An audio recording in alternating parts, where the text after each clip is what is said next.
My old beliefs were so disempowering, they literally kept me small, hidden, fearful, scared. I was so frightened to change, and I wasn't worthy of any success. So I never even bothered going for it. I didn't believe I could learn anything new or I could change.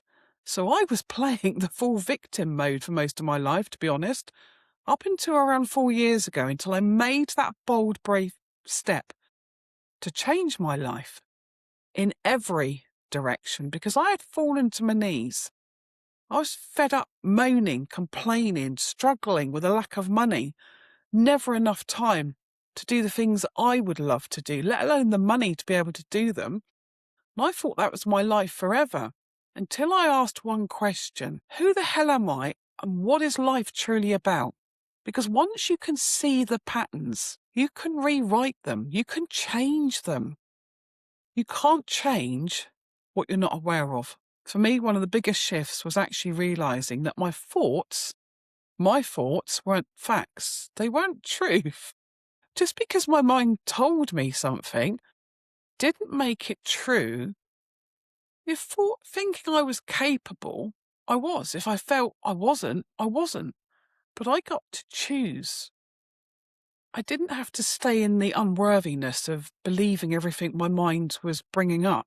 I could change the stories, the conditioning, the limiting beliefs that I had taken on earlier in life, on which they weren't my truth at all. So now I can change them.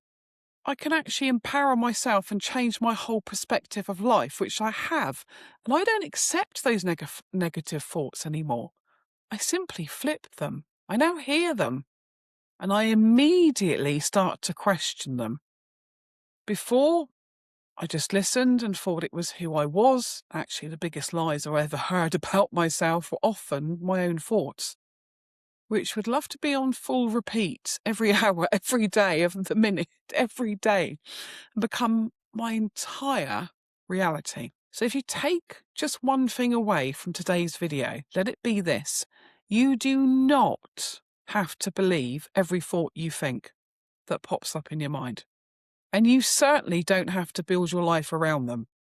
Because the moment and the very second you become aware of the belief, underneath that thought, you finally have the power and the control to choose something different. Some of the questions that I ask myself the moment those thoughts pop up, I ask myself, is this really true?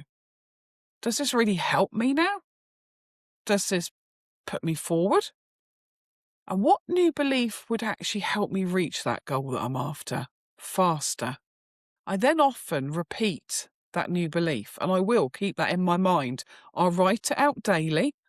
We need repetition, and I'll start looking for evidence of where that new belief might be showing up in my life already. That's a game changer.